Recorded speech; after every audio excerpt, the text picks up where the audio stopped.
दोबारा उस अल्लाह वाले के पास जाता है, कहता है कि हुजूर मैंने 10 साल आपको वादे के मुताबिक पूरे कर लिए, अब बताएं आगे क्या हुक्म है।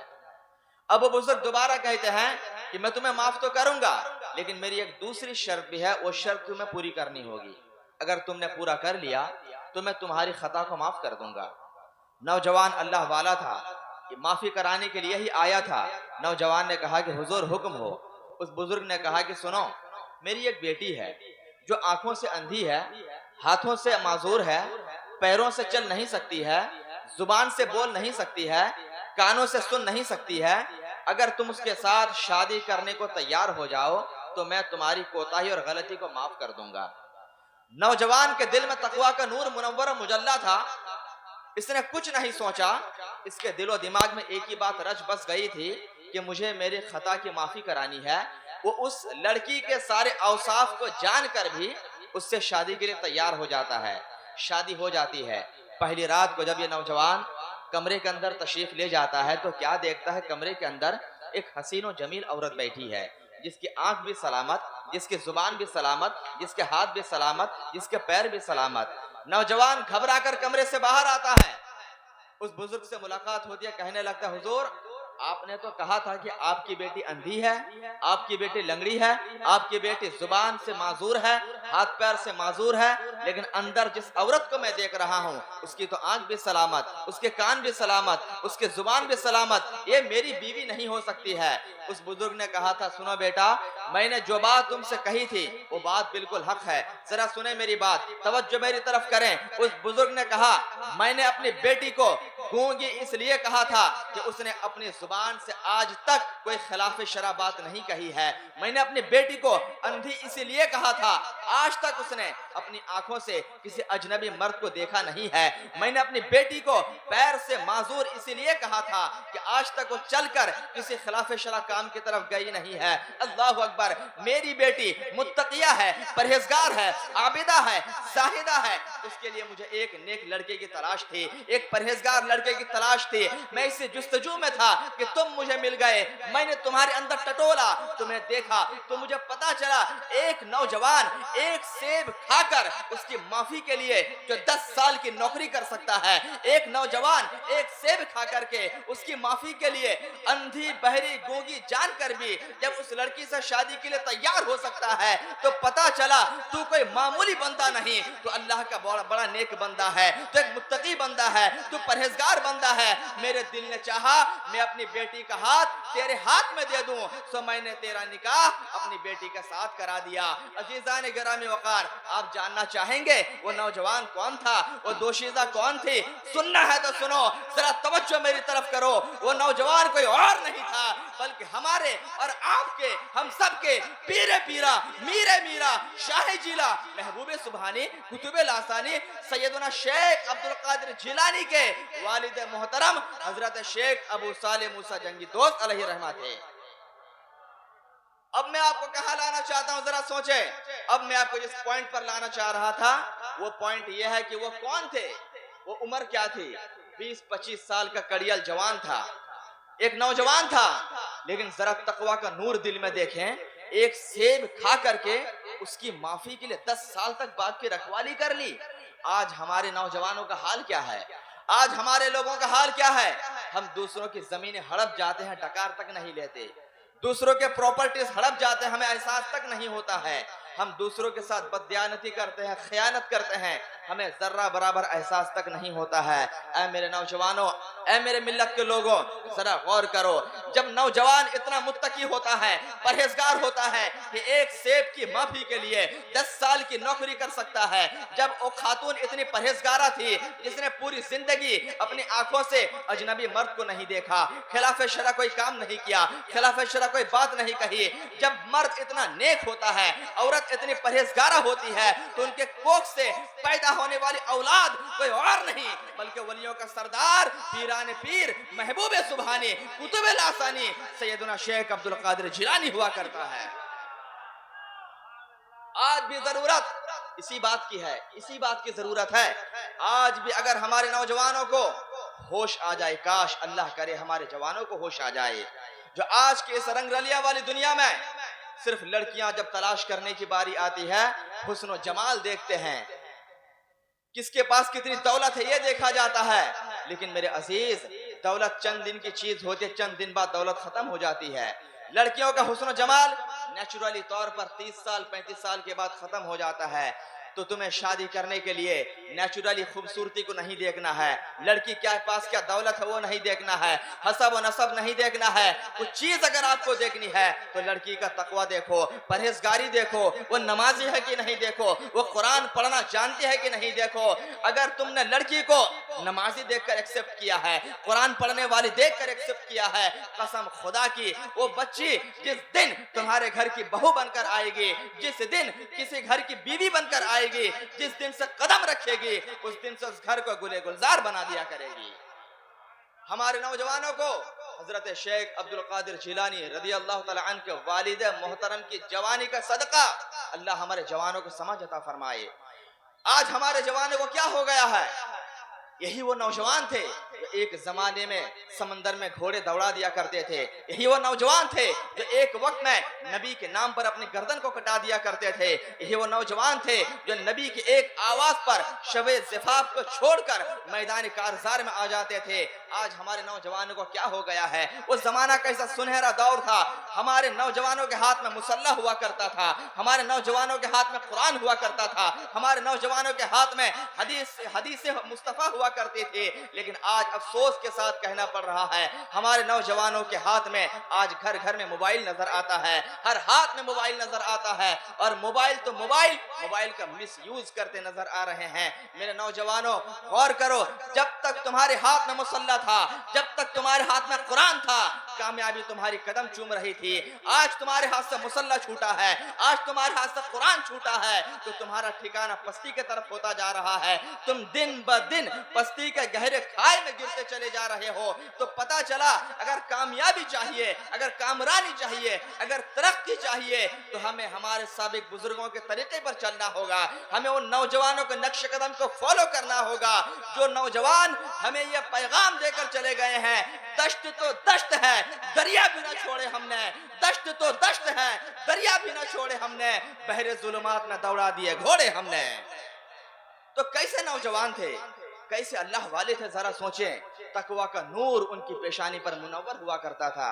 और आज का नौजवान कहीं शराब के अड्डे पर नजर आ रहा है, मुसलमान नौजवान है जुआ के अड्डों पर नजर आ रहा है, मुसलमान नौजवान है ताश खेलता हुआ नजर आ रहा है, मुसलमान नौजवान है स्कूल कॉलेजेस के बाहर अजनबी लड़कियों का इंतजार करते हुए नजर आ रहा है। मेरे अजीज, कुर्बान जाओ उन नौजवान की जिंदगियों पर, उन पाक दामन नौजवानों की जिंदगियों पर, उनके जवानियों पर, जिन्होंने जवानी को पाक रखा तो अल्लाह ने कामयाबी उनका मुकद्दर कर दिया।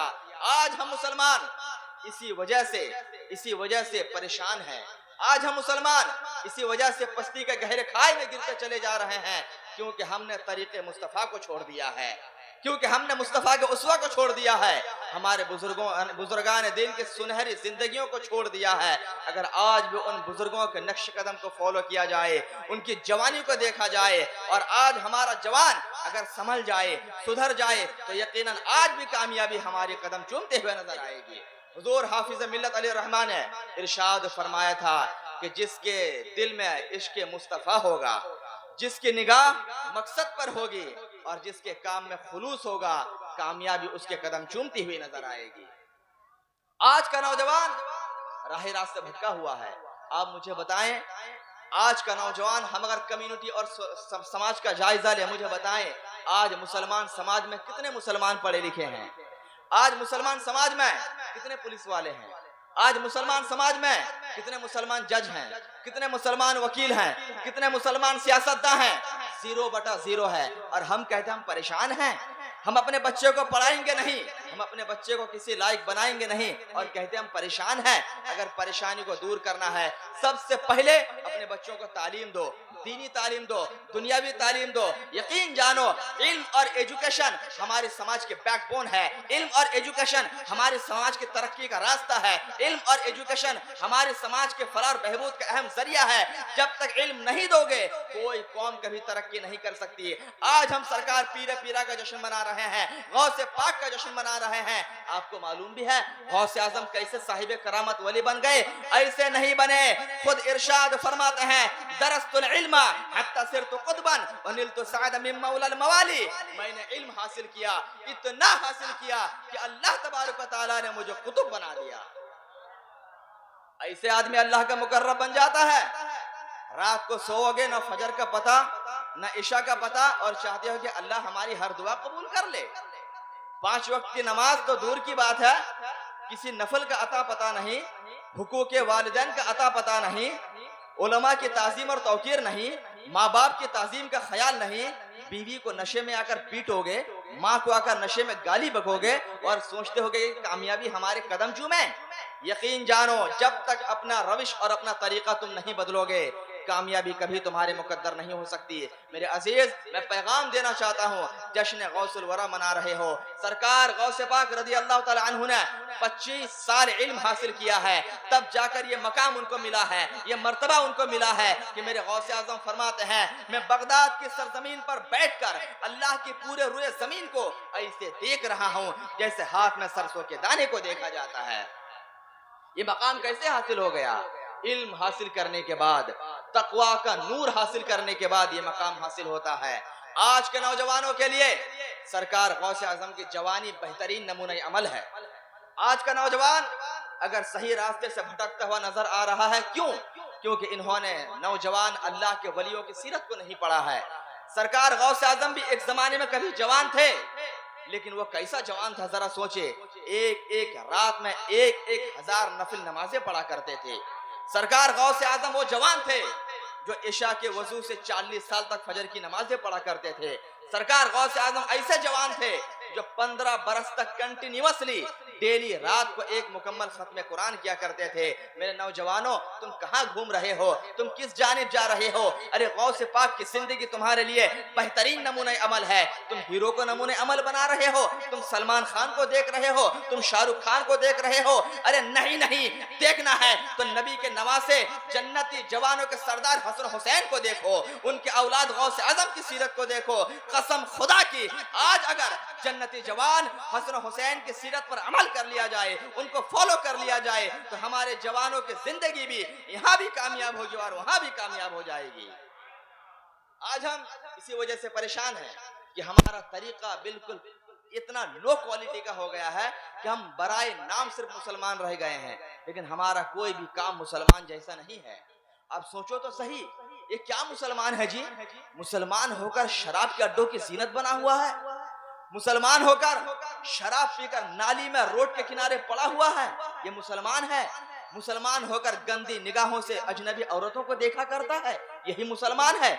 मुसलमान होकर बाजारों में खड़े खड़े पेशाब कर रहा है, मुसलमान होकर खड़े खड़े पानी पी रहा है, ये कैसा मुसलमान है? मेरे अजीज, मुसलमान वो नहीं है जो मुसलमान घराने में पैदा हुआ।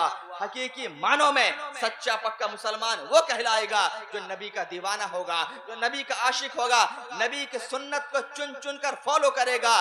सही मानों में वही सच्चा पक्का आशिक मुस्तफा कहलाएगा। और बिलाशुबा हम इस मौके पर कह सकते हैं, अगर नबी का सच्चा पक्का दीवाना देखना हो, नौजवानों को अपने लिए आइडियल तलाश करना हो, अपने लिए बेहतरीन नमूना देखना हो कि नौजवान कैसे अल्लाह का नेक बंदा बनता है, नौजवान कैसे अल्लाह का मुकर्रब बनता है, तो कहीं और जाने की जरूरत नहीं, बल्कि खुद आपके मजलिस में तशरीफ जो लाने वाली जात थी हजरत अल्लामा मौलाना मुफ्ती सलमान अजहरी की जिंदगी को देख लो, तमाम नौजवानों के लिए बेहतरीन आइडियल बनते हुए नजर आएंगे। तो हमें नौजवानों को संभालना है, क्योंकि यही वो नौजवान हैं जो हमारी कौम के कल का फ्यूचर हैं, हमारे समाज के लिए बैकबोन हैं। और यही नौजवान अगर आज हमारे हाथ से निकल गए, यही नौजवान अगर आज फिसल गए, तो हमारी कौम को तबाह होने से कोई बचा नहीं सकता है। मैं गुजारिश करूंगा हमारे नौजवानों से, मेरे भाई, आपका मकाम ये शराब के अड्डे नहीं है, जुआ खेलना आपका काम नहीं है, ताश खेलना आपका काम नहीं है, अजनबी लड़कियों को घूर घूर कर देखना ये आपका काम नहीं है। और सोशल मीडिया ने तो अलियाज़ुबिल्लाह इन कामों को इतना आसान कर दिया कि आज जिना बिल्कुल आम होता चला जा रहा है, शराब नोशी आम होती चली जा रही है। अहले स्टेज की तवज्जो का तालिब हो, आप जरा देखें आज क्या हो रहा है। सोशल मीडिया ने इश्क व मोहब्बत के बाजार को गर्म कर दिया, सोशल मीडिया में आप जो चीज तलाश करेंगे A to Z चीज आपको मिलती हुई नजर आएगी। लेकिन मेरे अजीज, अगर ऐसे मौके पर हमारा जवान अपने नफ्स की हिफाजत ना करे तो उसको तबाह और बर्बाद होने से कोई बचा नहीं सकता है। एक नौजवान आज रात को सोता है, उसके हाथ में मोबाइल होता है, अल्लाह जाने किस किस साइट पर वो विजिट करता है, क्या क्या देखता है। ये क्यों होता है? अपनी जवानी को बर्बाद करता हुआ नजर आता है। ये क्यों होता है? ये इसीलिए हो रहा है कि वो नौजवान भूल गया है कि मैं उस नबी का कलमा पढ़ता हूँ जिस नबी ने हमें तकवा इख्तियार करने का हुक्म दिया। वो नौजवान भूल गया है मैं उस नबी का उम्मती हूँ जिस नबी ने हमें हया की दर्स दी है। वो नौजवान भूल गया है मैं उस नबी का उम्मत हूँ जो नबी तमाम अंबिया के सरदार बन के आए थे, जिसके अखलाक सबसे अफजल व आला हैं। अगर आज का नौजवान इन बातों को मद्देनजर रखे तो गुनाहों से ताइब होता हुआ नजर आएगा और सीधे रास्ते पर चलता हुआ नजर आएगा। एक नौजवान अगर संभल जाएगा, यकीनन हमारे मुआशरे को बड़ी ताकत मिलती हुई नजर आएगी। आज हम इसी वजह से कमजोर हैं कि हमारे पास नौजवानों की टीम नहीं है। हम इसीलिए परेशान हैं और हमारा नौजवान पता नहीं कहां कहां परेशान है, कहां कहां परेशान है। कसरत के साथ आज नौजवान जो देखने में आ रहा है, शराब के अड्डों की जीनत बनते हुए नजर आ रहे हैं। मेरे अजीज, आपने कभी सोचा भी है कि शराब पीकर क्या मिलता है? जरा बताएं। ये तो वो चीज है जिसके बारे में आका करीम अलैहिस्सलाम के फरामीन अगर आप सुनेंगे तो आपके रोंगटे रोंगटे खड़े हो जाएंगे। हदीस कुदसी में अल्लाह इरशाद फरमाता है, नबी पाक अलैहिस्सलाम की जुबानी इरशाद फरमाता है, जो मेरा बंदा जितनी घोट शराब दुनिया में पिएगा, ध्यान से सुने मेरी बात, अल्लाह फरमाता है जो मेरा बंदा दुनिया में जितनी घोट शराब पिएगा, बरोज़े क़यामत उतनी घोट मैं उसको पीप पिलाऊंगा, उतनी घोट पीप पिलाऊंगा। और जो मेरा बंदा मेरे खौफ से शराब से दूर भागेगा, शराब से तौबा करेगा, बरोज़े क़यामत अपने हौज से मैं उसको सैराब कर दिया करूंगा। इतनी बड़ी फजीलत, एक तरफ वादा भी है और दूसरी तरफ वईद भी है। रब तो अपने बंदों पर इतना रहीम और करीम है जो 70 माओं से ज्यादा मोहब्बत फरमाया करता है। अपने रब की मेहरबानी को देखो, अपने रब की मोहब्बत को देखो। अरे तुम्हारा रब तुम्हारे गुनाहों को बख्शने के लिए तैयार है। तुम्हारे गुनाहों को बख्शने के लिए मेरा रब बार बार हमें हुक्म दे रहा है कि तौबा तो करो, लेकिन उन नौजवानों को होश के नाखून नहीं लेते। मेरे अजीज, शराब पीने से आज तक न किसी का भला हुआ न किसी का भला हो सकता है। यही वो शराब है जो इंसान को बदकिरदार बना देती है। यही वो शराब है जो इंसान के खानदान को तबाह और बर्बाद कर देती है। यही वो शराब है जो इंसान के कारोबार को बर्बाद कर देती है। यही वो शराब है जो शादीशुदा जिंदगी में लड़ाई लगवा देती है। यही वो शराब है जो माँ की इज्जत करना भुला देती है। यही वो शराब है जो भाई भाई में लड़ाई पैदा कर देती है। मेरे अजीज, शराब पीना किसी मुसलमान का काम नहीं हो सकता है। हदीस मुस्तफा में आया है, जब कोई बंदा शराब नोश करता है, शराब पीता है, उस वक्त उसका ईमान उसके सीने से निकल जाया करता है, और जब शराब पीना बंद करता है तब जाकर ईमान उसके अंदर दोबारा लौट कर आ जाता है। अब आपको फैसला करना है कि आपको मुसलमान रहना है कि नहीं, मोमिन रहना है कि नहीं। मेरे भाई, नबी पाक अलैहिस्सलाम के फरामीन पर कभी गौर कर लिया करो। मेरे मुस्तफ़ा ने जो भी फरमाया, एक एक लफ्ज सुनहरे हरफों से लिखे जाने के काबिल है। अगर आज नबी के फरामीन पर हम अमल कर लिए होते तो लाखों घर उजड़ते हुए हमें नजर नहीं आते, लाखों घर तबाह और बर्बाद होते हुए नजर नहीं आते। आप सोचे तो सही, बर्बाद क्या हो रहा है। शराब पीकर नौजवान घर आता है, बीवी को मारता है, माँ को बुरा भला कहता है, और उसका बच्चा जब देखता है कि मेरा बाप शराब पी रहा है तो बच्चा क्या सीखेगा। बाप अगर सिगरेट पीता है ना तो बेटा देखकर शराब पीना सीखता है कि बाप ये पी रहा, मैं उससे बड़ी चीज पीऊंगा। घरों के माहौल को दुरुस्त करें, घरों के माहौल को दुरुस्त करें। और कैसे बेगैरत बाप भी होते हैं, बेटों के हाथ से सिगरेट मंगाते हैं। कितने तो ऐसे बेगैरत बाप होते हैं जो बेटों के हाथ से शराब भी मंगवा लिया करते हैं। आप क्या सोचते हैं, आप बच जाओगे? नहीं बचोगे। आज आपका बेटा आपके लिए ला रहा है, कल हो ना हो जरूर एक आध घोट वो भी मार लेगा, वो भी एक आध घोट लेकर टेस्ट करेगा। जरा टेस्ट तो करेंगे ये चीज कैसी है। इसलिए बच्चों के हाथ से कभी इन चीजों का मंगाया ना करे। इन चीजों से जितना हो सके दूर रहें। पूरी जिंदगी को अगर तबाही से बचाना है, बच्चों के फ्यूचर को तबाही से बचाना है, शादीशुदा जिंदगी को बर्बाद होने से बचाना है, तो मेरे मुसलमान आपको शराब से दूर होना पड़ेगा, आपको नशीली चीजों से दूर होना पड़ेगा। जुआ खेलना ये मुसलमानों का काम नहीं है, मुसलमानों का सेवा नहीं है। जुए में घर बार को लुटा देने वालों, होश के नाखून लो। मेरे मुस्तफा ने बहुत पहले इरशाद फरमा दिया था, जो शख्स जुआ खेलता है गोया कि वो खिंजीर के गोश्त और खून से वजू बनाकर नमाज पढ़ने के लिए आता है। क्या किसी मुसलमान को गवारा हो सकता है कि सुअर के गोश्त और खून से वजू करे फिर मस्जिद में आकर नमाज पढ़े? कोई मुसलमान कभी भी यह गवारा नहीं करेगा। मेरे मुसलमानों, ये काम आपका सेवा नहीं है, ये काम आपका नहीं है। गौसे आजम के दीवाने होना, गौसे आजम का नक्शे कदम पर चलो। मेरे गौसे आजम के फरामीन को देखो। मेरे गौसे आजम ने पूरी जिंदगी बेहयाई और बुरी बातों से रोकने की कोशिश की है। अगर आज आप उनके नाम की महफिल मना रहे हो तो उनके नक्शे कदम पर चलना ये आपकी प्रायोरिटी होनी चाहिए, आपकी अव्वली तरजीह होनी चाहिए। तब जाकर कहा जाएगा आप सच्चे पक्के कादरी हो और सच्चे पक्के आशिक मुस्तफा हो। मेरे अजीज, एक और उभरता हुआ सैलाब जो आज के दौर में कसरत के साथ देखने में आ रहा है वो है ज़िना का बाजार। दिन ब दिन ये मामला इतना सेंसिटिव होता चला जा रहा है जो बयां से बाहर है। और खास करके सोशल मीडिया, व्हाट्सएप, इंस्टाग्राम और फेसबुक ने इसको इतना आम कर दिया है, इतना आम कर दिया है कि अब लोग ज़िना को ज़िना समझते ही नहीं, अब इसको कोई गुनाह समझता ही नहीं। हालांकि अल्लाह का कुरान क्या इरशाद फरमाता है, सुनो। अल्लाह इरशाद फरमाता है, वला तक़रबु ज़िना इन्नहु काना फ़ाहिशा व साअ सबीला। ए लोगों सुनो सुनो, ये ज़िना क्या है? अल्लाह का कुरान कहता है ज़िना करना तो बहुत बड़ी बात है। वला तक़रबु ज़िना, ज़िना के करीब भी ना जाना। जो चीजें ज़िना की तरफ ले जाने वाली है उनसे भी दूर रहना, ये बहुत बड़ा गुनाह का काम है। मेरे नौजवानों, ज़िना सिर्फ ये नहीं है कि औरत के साथ बदसलूकी किया जाए, बल्कि ज़िना तो आंख से भी हो जाता है, हाथ से भी हो जाता है। अगर आप अपनी आंखों से किसी गैर महरम औरत की तरफ देख रहे हो, ये भी आंखों का ज़िना है। हाथ से किसी अजनबी औरत को छूने का इरादा रखे हो, छू लिए हो, तो ये भी ज़िना है। मेरे अजीज, याद रखो, जो जिस तरह दूसरे की बहू बेटी के साथ करेगा उसकी बहू बेटी के साथ भी वही सुलूक किया जाएगा।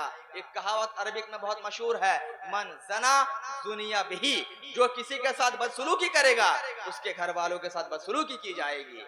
अगर आपको यकीन नहीं होता है तो सुना, इमाम गजाली रहमतुल्लाह ताला अलैह ने इस मौके पर एक नुक्ता लिखा है, बहुत प्यारा नुक्ता। एक ताजिर था, बहुत परहेजगार था और उसकी बीवी भी बहुत नेक और परहेजगार थी। एक दिन वो ताजिर कारोबार के सिलसिले में बाहर जाता है तो कोई औरत उसके पास मशवरा लेने के लिए आ जाती है। वो औरत अपना हाथ आगे बढ़ाती है।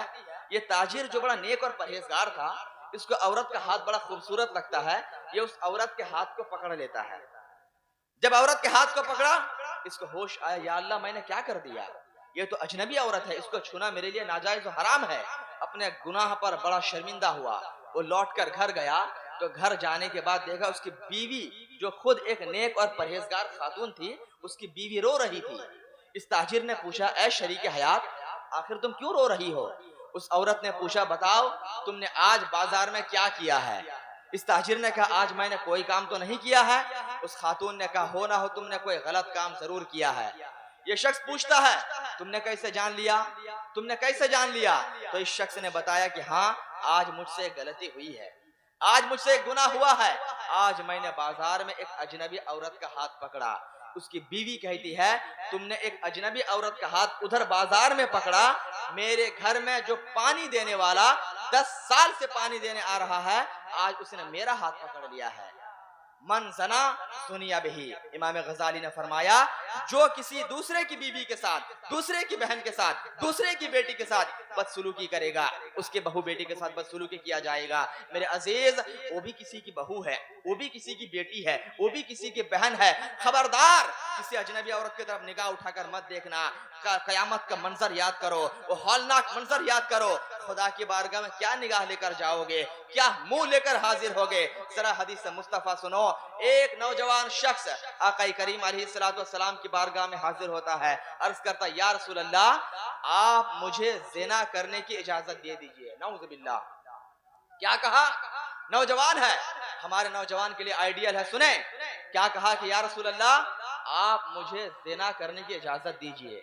सहाबा इकराम का मजमा लगा हुआ था, तमाम सहाबा उस पर टूट पड़े कि उसको अभी मार डालेंगे।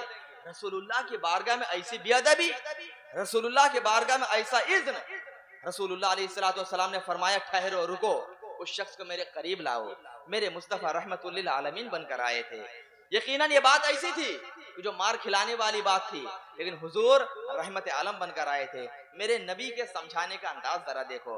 मेरे नबी मुअल्लिम कायनात बनकर आए थे, पूरी दुनिया को तालीम देने वाले पैगंबर और नबी बनकर आए थे। हुजूर ने फरमाया उसको करीब करो। उस शख्स को करीब किया गया। मेरी माँ और बहनें सब ध्यान से सुने, मेरे नौजवान भाई भी ध्यान से सुने। उस शख्स को करीब किया गया।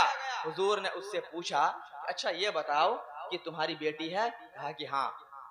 हुजूर ने फरमाया, अच्छा ये बताओ, अगर तुम्हारी बेटी के साथ कोई ये गलत काम करे तुम्हें कैसा लगेगा?